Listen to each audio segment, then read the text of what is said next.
Hello friends, I am Suraj Prakash. कुछ दिनों पहले की बात है, सर्दियों का मौसम चल ही रहा है, तो मैं दोपहर में बैठा हुआ था। तो मैं देखता हूँ कि एक आंटी जी बाहर बैठी हुई हैं और वो काली दाल जो होती है उसे साफ़ कर रही हैं। उसमें से पत्थर के जो छोटे छोटे टुकड़े होते हैं उनको साफ़ कर रही हैं। तो मैं उनको देख रहा था, वो इतनी स्पीड से दाल साफ़ कर रही थी कि मैं उन्हें गौर से देखने लग गया।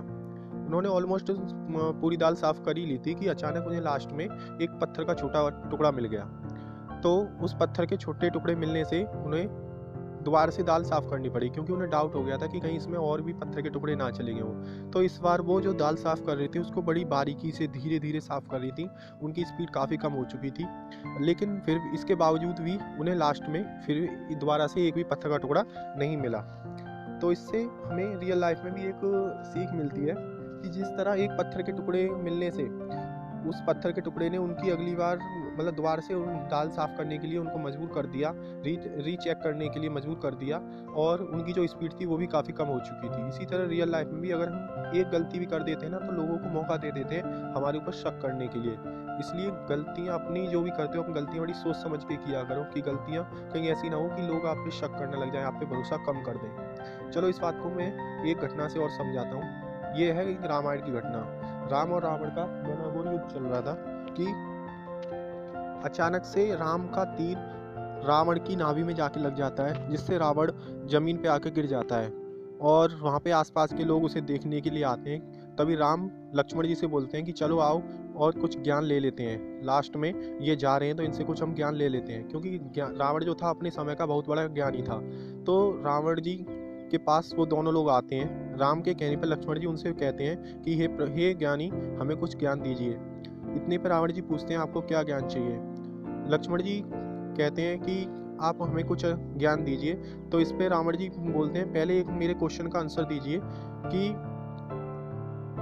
जब मैं बहुत पावरफुल था, मेरी सेना बहुत बड़ी थी, आपसे बहुत ज़्यादा बड़ी मेरी सेना थी, उसमें एक से एक वीर थे, मतलब बहुत बढ़िया बढ़िया वीर थे उसमें, जो लड़ाकू थे।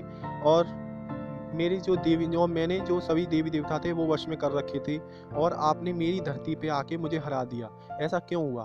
तो इस पे लक्ष्मण जी कुछ देर के लिए मौन धारण कर लेते हैं, मतलब चुप हो जाते हैं। फिर उसके बाद बोलते हैं, मुझे नहीं पता। तो इस पे रावण जी बोलते हैं कि देखो, मैं आपसे ज़्यादा बलवान था, मेरे पास शिक्षा थी, ज्ञान था, और क्या कहते हैं, देवी देवता भी मेरे पास, देवी देवता मैंने वश में कर रखे थे, और आप मेरी धरती पर आकर लड़े, लेकिन इसके बावजूद मैं हारा, क्योंकि मैं कैरेक्टरलेस था, मतलब मैं चरित्रहीन था और आप चरित्रवान थे। सिर्फ एक कैरेक्टर की वजह से मैं हार गया, वरना ऐसा कोई कारण नहीं था जिसकी वजह से मैं हार सकूं। तो इसीलिए दोस्तों, मैं आपसे कहना चाहता हूँ कि पैसा आता है जाता है, उसका काम ही है आना और जाना, लेकिन कभी भी पैसे के लिए या किसी और चीज़ के लिए अपने कैरेक्टर को लेस मत कीजिए।